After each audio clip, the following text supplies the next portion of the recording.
જય શ્રી કૃષ્ણ રામાભાઈ, કેમ છો? ઓએ અમારે બરાબર, હો તમારે કેમ છે? અમારે ડોસીમાં બેઠા હે અંદર.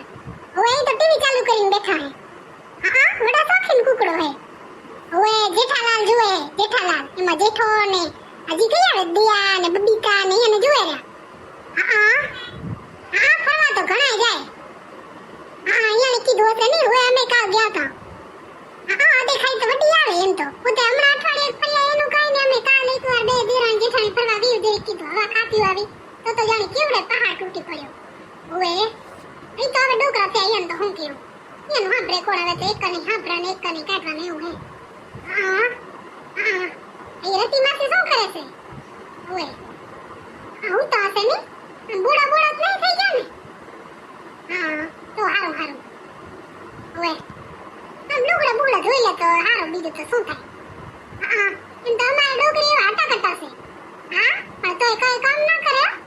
ઓએ ભલે ભલે. જય શ્રી કૃષ્ણ, જય શ્રી કૃષ્ણ.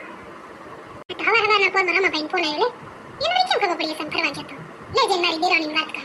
આ ડોસી હવે હખણી નહીં રહેતી, કરવું પડશે. બહુ ડોટી થાય. એ મુઈ સગુણા તને ખબર હે હું થયું? હે આજ હવારમાં રમાભાઈનો ફોન આવ્યો તો લે. ઈ રામલાનો ફોન આવ્યો તો હે. ઓએ મુઈ રામલાનો જ. અને હું કહેતો તો ખબર હે? ઈ કે તમે ફરવા ગયો ત્યો નહીં, ડોસીમાને એકલા ઘરે રાખીને નહીં. મેં તો રામલાને જવાબ દઈ દીધો કે અઠવાડિયા પહેલા હે ને ઈ ડોસી એકલી એક અઠવાડિયો ફરવા ગઈ હતી. હું ને મારી દેરાણી હે ને કીધું અઠવાડિયે એક આવડી આખી ધન ખાવાનું લુગડા બુગડા બધું ને કરે, ઢોરા રાસીંડા બધું કે સહેલું કામ હે. અને અમે એક દી ફરવા ગયા તો પહાડ જાણે તૂટી પડ્યો. મને તો વાને ખાવા એક દી ફરવા જાય ને એમાં દેખાઈ કરે. એક તો ડોસી ને એક કેવી લત મારવાનું મન થાય. હા મેં આસન તો કઈ ખુશ જ માર દઈશ. સગુણા હે ને હું તને એક વાત કરું.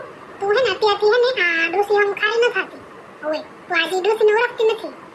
જો એને તારી ખબર પડશે ને તો તારો એવું પાર ખોલે છે અને તને બધા સામે એવી બેઇજ્જત કરશે ને. ઓય હું તને કહી દઉં કે તારે હે ને અત્યારે તો એના આમ હે ને બહુ મીઠું જ થવાનું. ઓય વાહથી તું જે કરાય તો તારે. તારે ગમે એ કરવું હોય વાહથી કર, પણ અત્યારે તો તારે હે ને એની સામે બહુ મીઠું જ થવાનું. ઓય ઈ તો આ ડોસીને હે ને જોઈને જ ઓળખી જાય એમ અહીં. પણ હે ને ડોસી હજી બારે હે ને ટીવી જ જુએ. હાલ ક્યાંક બારે જઈને વાત કરી. ઓય આપણને ટીવી નો અવાજ આવે એટલે એને આપણો અવાજ જતો હશે. હાલ ક્યાંક બારે જઈને.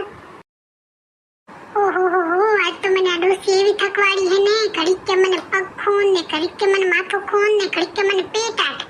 એ બાપ આ તો મને એક મિનિટ એકની વાર નહીં આપી લે આ ડોસી કે હું કાંઈ બાપ. એ મુઈ તો બારે ફોનમાં વાત કરવા ગઈ નહીં, હું કિચનમાં ઊભી જોતી હતી રહ્યો. ઈ રીતસરની તારી પાછળ આવી ને ભીતે ઊભી હતી. મેં જોઈ હતી એને પછી હું જરીક બારે આવી ને તો પોતે વળી ટીવીનો રિમોટ લઈને સોફા ઉપર બેસી ગઈ. સાચું કહું રે એમ જ કર્યું તો એને રીતસરનું મેં મારી હગી આંખે જોયું. ઈ ઢીઠ ઘરોડી મને ખબર જ છે. ઈ ઢીઠ ઘરોડીની તો મને હાવ ખબર જ છે. જ્યારે જોઈને તારી ભીત કને ચોટીને જ બેઠી હોય આપણી વાતો સાંભળવા હાટું. જ્યારે મારા પિયરમાં ફોન આવે ને હું જરીક સીટી જાઉં ને પોતે ભીતે આવીને ઊભી રહી જાય. હું ફોનમાં વાત કરું ને બધું સાંભળે. પાછી નાટક એવું કરે જાણે કંઈ સાંભળ્યું નહીં, બહુ સારી આવું હશે, કંઈ સારું મોડા નહીં. એટલે છે ને હું મારા પિયરવાળા હે ને એના વખાણ જ કર્યા રાખું અને એ ફૂલાઈ રહી. હવે એને બહુ આળસુ થતો જાય રહ્યો. આજ તો કે મને બેઠા બેઠા કે પાણીનો કરસ્યો પાલે, એક હાથે એ પાણીનો કરસ્યો ઉપાડીને પી ન હકે હું. પી જ લે ને આપણે એની બહુ નોકર થોડી હઈ ભાઈ. એને પાણી પાવા હાટું જાય હું હજી તો એના હાથ પગ હાલે રહ્યા ને. કેવડો શરીર વધારે હે બેઠી બેઠી. જરીક એક્સરસાઇઝ જરીક કામ કરે તો કક શરીર એવું શું થાય. આ તો કઈ નહીં કરવું, ખાઈ પીને હંડો હોય. હવે કે હે ને આપણે હે ને આપણું કામ કરીને બારે ચાલ્યો આવવાનું. યાપુ તાને ને આપણે હાજ પડે ને તો ઘરની જાવ ને એટલે યાપુ તેનું કામ કરી નાખ. હવે તેમ જ કરવું પડશે. આપણું કામ કરીને ફટાફટ જેવું તેવું ખાઈને બારે આવતું રહેવાનું અને હાજ પડે અંધારું થાય ને એટલે ઘરે જવાનું. જો બીજી વાર ભૂખ લાગે તો આપણે બહારથી પાણીપુરી પી જાકે ખાઈ લેશું. આપણે એને કામ કરાવશું ને તે દી એને અક્કલ આવશે. નકર તો એને કઈ ખબર નહીં પડે. ઈ તો આપણને ટાટા જેવી ધારે એને એમ કે આપણને કઈ ખબર નહીં પડતી, પણ ઈ જે ને આપણને ઓળખતા નહીં. હવે ખબર પડશે. ઈ શેર હે ને આપણે સવાસે થામ.